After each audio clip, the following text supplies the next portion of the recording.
Don't just live for tomorrow, or just live in yesterday. Just be glad for all you have that's in today.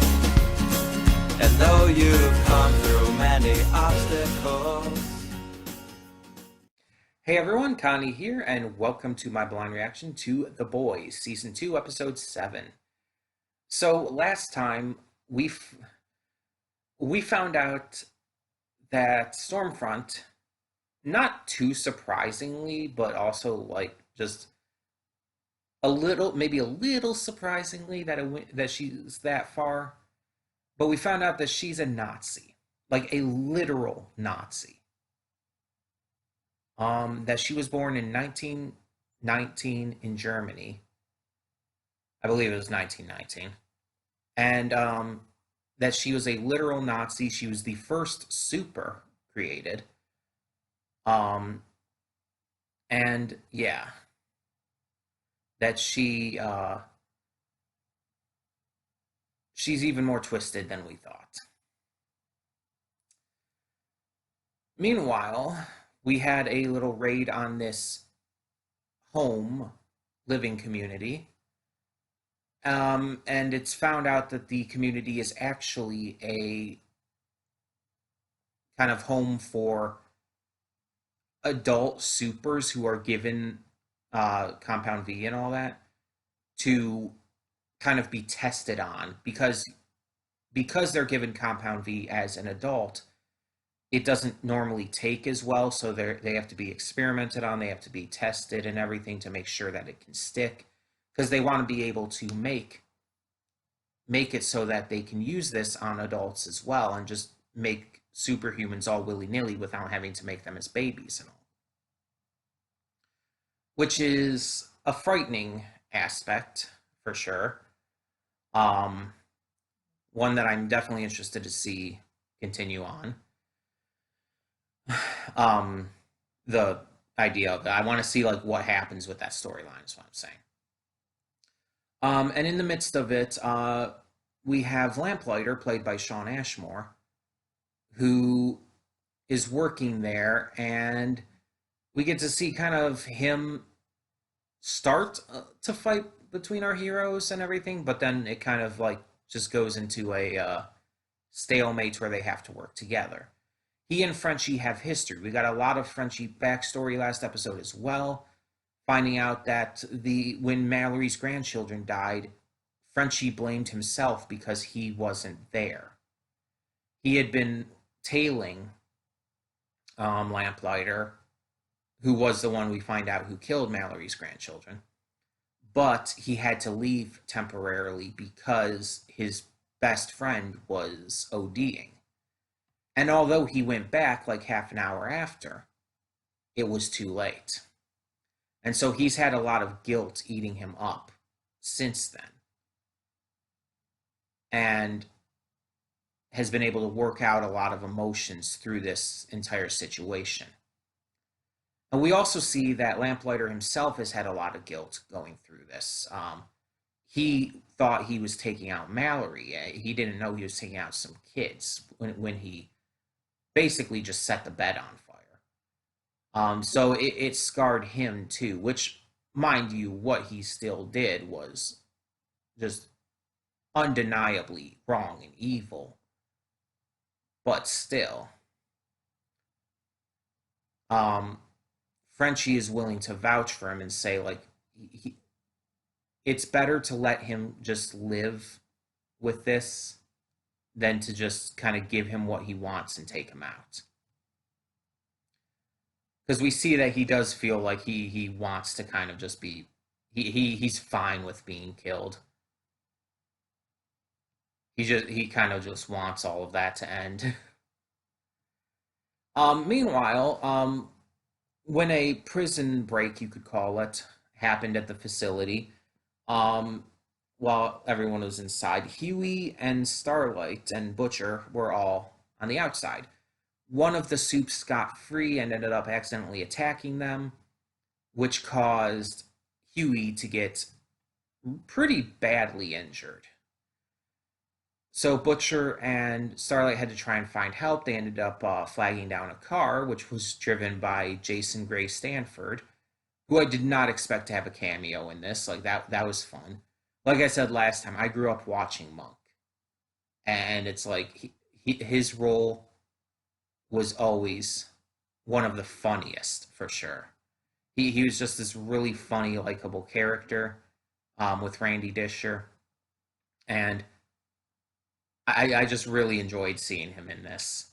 Um, so they end up having to take him out because he pulls a gun on them. Starlight kills him, which she isn't as broken up about as she even would have thought, which scares her a little bit. But they manage to use the car's electricity to power Starlight up so she can temporarily close Huey's wound while they bring him to the hospital. So a lot of shit's going down. Homelander and Stormfront are back on each other's side after a little spat. And again, as I've stated last episode, that is not a good combination. We don't need them to be on each other's side. It would actually have been better if they weren't, if that feud had remained, because at least then they would be a danger to each other, and that would kind of take away some of the danger, at least to others, because they'd be focused on each other. But nope, they're back together again, and that's a really, really, really bad thing, because we know that she's not only immortal, but she's extremely strong, durable, and whatnot as well. So it's really bad. And at the same time, Queen Maeve, who is also one of the strongest members of the Seven, she ends up her girlfriend ends up finding out about the entire plane incident from season 1. And so that's lovely. Maeve tries to explain it, but it didn't seem like it was quite working. She tries to explain that she was using that footage to blackmail Homelander, and that she couldn't really do anything in that situation. She was too scared, and there was really nothing she could do to go against Homelander. So, because even if he wouldn't have killed her, he would have just wiped them all out with his laser vision right there if she had tried to do anything. He would have done that just to spite her, basically. Even if he wouldn't have taken her out, but he probably would have taken her out. At least given his hardest try to. I don't know how durable she is because we haven't really seen too much of her in terms of her powers. So I'm not exactly sure if she could hold up against him that well. I don't know, but maybe. He would try to kill her at least anyway. But yeah, quite a wild episode last time. And now we're at the penultimate episode. This is the second to last of the season. Season 3, I think, starts soon, or... No, I don't think it has started. I think it just starts soon. I know season 3 of Doom Patrol recently started, but I don't think season 3 of The Boys has actually begun yet. But either way, so season 3 is probably going to be starting in the near future, but we'll get to that when we get to it. We'll be obviously taking a break either way. But I am excited to see where that goes because, again, I do know that Jensen Ackles is in it as Soldier Boy. And I'm excited for that because I loved Jensen Ackles in Supernatural. Honestly, he was my favorite actor and character in Supernatural with Dean. Just straight up. So, yeah. I'm excited to see him in, honestly, something else. Because, I mean, yeah, he did a voice role for Under the Red Hood, where he played Jason Todd. And he was in a couple other things I saw. Like, he was in an episode of Smallville back in the day that I saw. And it's like, that's cool, but I want to see him in more modern stuff too. And I want to see him in more stuff like this, like Supernatural and like The Boys, stuff that is more mature and heavy and whatnot. I think it fits him really well.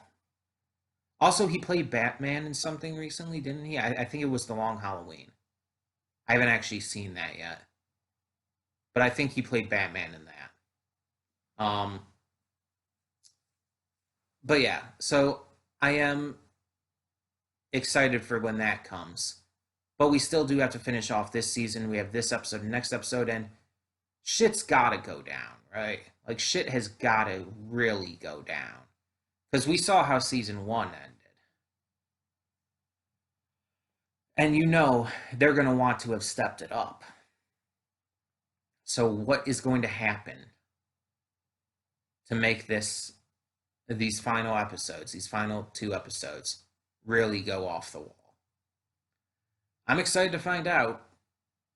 I'm excited to see whatever happens. Whatever it is, it's going to be big. It's going to be intense. We know this.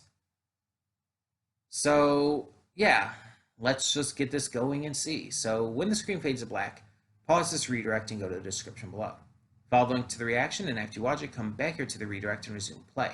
Because after it fades to black and then fades back in, everything from that point forward will be my afterthoughts and will contain spoilers to the episode. So, with that being said, thank you so much for tuning in, and I'll see you at the reaction. And we are back, and we'll begin with spoilers in 3, 2, 1, now. So I already know I'm going to miss something talking about all of this. So I'm just going to talk about the things that really impacted me watching this and everything. The things that I felt like were the most important, I guess you could say. And if I miss anything and you want to know my thoughts, please ask in the comments below. I'm willing to mention anything. It's just, again, I'm not going to remember everything that happens. So let's start with the butt clencher. So Homelander decides to bring Stormfront to meet Ryan. And it's super uncomfortable and super, butt clenchy, because it's just, something bad is going to happen with that. Because again, this is the second to last episode, so it's not going to be good. So we see them trying to talk with Ryan and kind of trying to get on his side and get him on their side and everything. And Becca's just trying to fight against it as much as she can. She's trying to keep Ryan from falling for their bullshit, but unfortunately, they eventually show Ryan that he is in this compound. And this causes him to get upset. He gets upset, he yells at his mother, says he hates her, and we know he's a kid. He doesn't entirely mean that, and we know his mood can change on the fly, but still. He gets angry and he agrees to go with Homelander and Stormfront and just leave. Just leave. And so they do. Leaving Becca behind and distraught over the fact that her son is now gone and she may never see him again. So I was worried that Homelander or Stormfront, one of the two, was going to end up killing Becca or something, but luckily that didn't happen. But what happened was still really horrible and fucked up, and I really don't like it still, so I don't know if we're going to see anything more with that next episode, or if that's going to be just a continuing storyline here out, but we'll see. So the second thing, while everyone else heads out to try to get help for this trial, Huey is left in charge of watching over Lamplighter. That's the name. I was trying to think of his name. Lamplighter. At first they're watching porn because Lamplighter is just, he thinks he's already practically dead, so he just wants to watch porn. Which, it's like, fair enough, dude. I can't necessarily blame you for that. But Huey gets uncomfortable and changes the channel, and that's where they find out that Stormfront was caught and everything, and that she had been basically outed as a traitor to Vought and the Seven. So Huey, of course, wants to rescue her. He eventually convinces um, Lamplighter to help, finding out that they're in like some kind of like that she's in some kind of a blocked off area, basically, inside the vault tower. So they head in to infiltrate and find it, but instead, Lamplighter has other plans. He ends up leading them to where the statues of the Seven are, where he thinks his statue's going to be, but nope, it's gone. He's upset by this, but still decides to self-immolate nonetheless. He sets himself ablaze, committing suicide, and in a way kind of betraying Huey, I guess you could say as well. Huey cuts off one of his arms and escapes to try and, get out of there and maybe find Annie on the way out. And he ends up coming across Annie's mother, who is there for some reason. Annie, meanwhile, manages to escape during all the confusion and everything of the alerts going off. She ends up being attacked by Black Noir, but is saved by Queen Maeve, who utilizes Black Noir's tree nut allergy against him. So, okay, that's a thing. But Maeve does not agree to go with her at the moment, which is like, come on, Maeve, this is the entire reason why Elena has been so, like, she's not been fully with you. It's because of this, because you're so afraid to switch sides to do what's right. But she heads her own way. Annie eventually ends up coming across Huey and her mother, and they work to get out.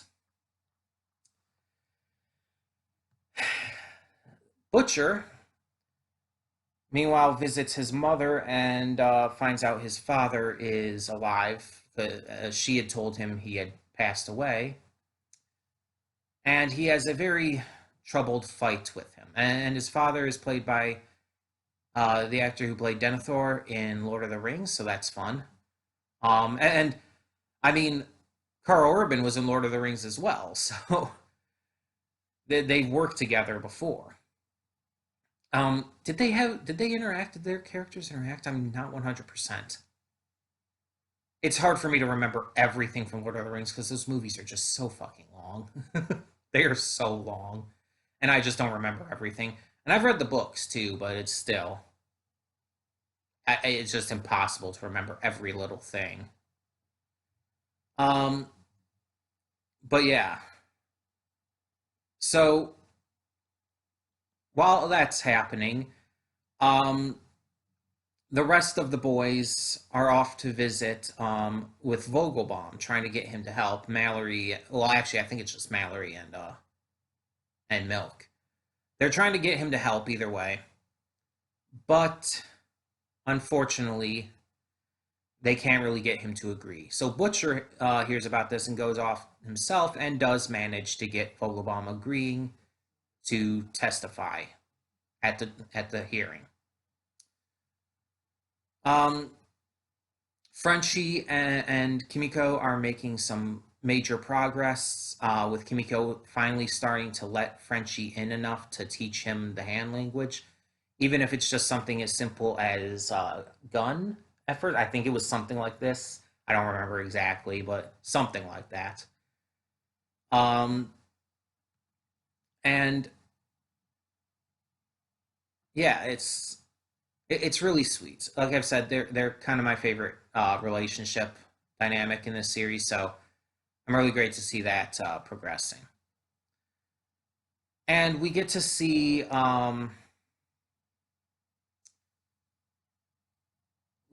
quite a lot of interesting shit with the church in this one too. Apparently, Eagle has spoken out against the church, and now he's being ostracized, and they're spreading lies and rumors about him. It just makes me think of like the Jehovah's Witnesses and all. He's being completely like blocked out from everyone within the church still, which is definitely a thing Jehovah's Witnesses do. Like if you leave the church or do anything to like turn against them or whatnot, like you will be completely like blacklisted from interaction with anyone within the church still. That includes family, and it's really fucked up. It's really horrible, but that is something that they do. I've heard a lot of stories about people who have left the Jehovah's Witnesses and have not been able to see their family because of it. Um, and we see that while both the Deep and A Train are fully in it, they're at least A Train is starting to question things a little more with this incident with Eagle. I wonder if Eagle's gonna become more notable in the future at all. That would be interesting now that he's, I guess, no longer part of the church. It would be interesting to see if they did anything more with him. But then we get to the trial. This trial that was supposed to expose Vought and everything. Everyone's starting to get ready. Vogelbaum's about to testify, and then the heads start popping. This has been a recurring mystery this entire season, since the deputy director died from her head popping like that. And now it's happening to everyone else here as well. We see it happen to Vogelbaum and a bunch of others. And it's just horrific, and everybody's freaking out, everybody's panicking, but someone there has to be doing it, obviously. Someone who is in that room has to be behind it. And I don't know who it could be. Like, based on the fact that they're like fucking with the trial and everything, and killing the lead witness and everything, I assume it has to be someone who's in line with Vought, who's in league with Vought. What if it was Ashley? That would be funny as fuck. If Ashley secretly had his superpower and was behind this, that would be really fucking funny. That would be actually kind of amazing if that was like this big reveal and that Ashley wasn't so much of a pushover as she lets on. That would be amazing. I would dig the shit out of that. But it's got to be someone who was there, and I just don't know who else it could be. I guess we're just gonna kind of have to wait and see. Maybe they'll reveal it next episode, or maybe that will also continue to be a recurring mystery. Though I think, considering it has been the recurring mystery for this season, I'm thinking they probably will reveal it. But yeah, I'm curious. Because it's like, it's just such an insanely horrifying power. It's purely lethal. And is extremely, like, terrible. There's like, I don't even think there's really a good way that could be utilized. We'll have to see what's going on. Honestly, I don't know. I honestly don't know. I have no clue what's going to happen. But a lot of shit has been set up with this episode for the next one. And I'm just worried that things are going to really go off the rails in this finale. With Homelander and Stormfront kidnapping Ryan, with this incident now at the trial, with all of this shit. Like, we're about, with Starlight now having escaped and I guess fully joined the boys at this point. Because she's definitely not part of the Seven anymore. But it's like, I feel like at this point, there is no more getting around. That I feel like someone big is going to die next episode. And I don't know who. It could be a number of characters. It could be Mallory. It could be... I don't think it's going to be one of the boys. I don't think it's going to be one of the boys. I think they're pretty safe. It could be Starlight's mom. It could be Becca. It could be a lot of different characters, but someone big is going to die. With as much like very like strong amount of death we've had this season, and with some very notable characters dying this season, I think that they're going to continue that into the finale. And it's again one last big death that's going to affect things, and we'll just have to see who it is and how it happens and why. It could be, like I said, there's a lot of characters it could be. Again, I don't think it's going to be one of the boys. I don't think it's going to be one of the heroes. But who knows, honestly? Who knows? Um, but yeah, things have kind of gone to shit. But it's the boys. That's what happens. So yeah, next episode is the finale of season 2. So it sucks that we've already reached it, but I mean, it is only 8 episodes. Um, but I really have enjoyed this season, like very much so. It's ramped things up, and although there have been some shocking moments that have really just like caught me so off guard that they've actually bothered me a bit, quite a bit, um, it's still been one hell of a good season, nonetheless. And I've still very much enjoyed everything they've done with it. And I can only hope that when it does come out, season 3 is just as good, if not better. So we'll see how this season ends next week. But for now, tell me your thoughts down below. And again, if there's anything I missed that you do want to hear my thoughts on, please feel free to ask in the comments. I'm willing to answer anything that I might have not talked about. And anything I did talk about. If you have any further questions or want clarification on anything, feel free. In the meantime, though, thank you so much for tuning in. And for now, I'm Connie, and I'm signing off. See y'all next time.